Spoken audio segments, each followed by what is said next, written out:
Paper తీసుకుంటున్నాను. నేను scramble వేసుకున్నాను. చేసేసి ఇందులో పెట్టండి.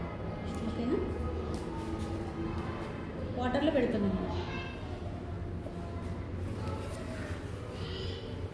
తలక్రిందులుగా చేసి వాటర్లో పెట్టినాం. Up side down. ఓకేనా? ఇప్పుడు పేపర్ తడుస్తుందా తడవదా? తడుస్తుంది. యాక్చువల్గా అయితే ఏంటిది? తడవాలి పేపర్ కదా. బిక్తానే బిక్తా बिकता बिकता तो मैं बिकता तो बिकता। ओके देखिए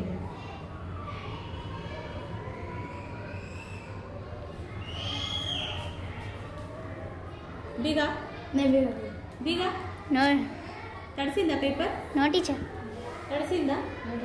నో. ఎందుకు తడవలేదు మరి పేపరు?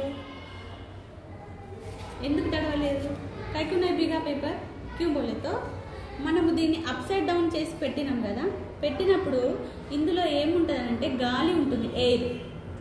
ఈ ఎయిర్ ఇక్కడ ఉంది కదా, ఈ కొంచెం ప్లేస్లోనేమో పేపర్ ఉంది. ఈ మిగిలిన ఖాళీ ప్లేస్ ఉన్నది కదా, మనకు గాలి కనపడుతుందా కంటికి? దిక్తా? నో. సో ఈ కనపడని ఈ ప్లేస్లో ఏముంటుందంటే గాలి ఉంటుంది అనమాట. సో మనం ఎప్పుడైతే ఇట్లా తలకిందులుగా చేసి ఇట్లా పెడతామో, నువ్వు పెట్టు ఇర్ఫాన్ చేయబెట్టు. ఒక్క నిమిషం ఇట్లా పైకన్నా. ఇప్పుడు నువ్వు పట్టుకో, గట్టిగా పట్టుకో. ఆ కింది కన్నా ఏదో పవర్ ఇట్లా ఉన్నట్టు అనిపిస్తుందా లేదా?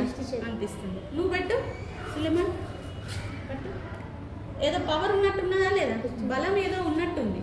నువ్వురా నువ్వురా మొత్తం గట్టిగా కింది కన్నా. పవర్ ఏదో లోపల ఉంది కదా. సో ఆ పవర్ ఏంటనంటే విండ్ పవర్, గాలి యొక్క పవర్ అనమాట. అందువలన ఇక్కడ లోపల ఇక్కడంతా గాలి ఉన్నది కాబట్టి ఈ పేపర్ తడవలేదు అన్నట్టు. మనం కొంచెము ఇట్లా పెట్టి కొంచెం వంకర పెట్టి చూడండి, గాలి బుడగలు వస్తుందా లేదా? ఇప్పుడు తడిసింది పేపర్. అది స్టోరీ. అర్థమైందా? ఓకే.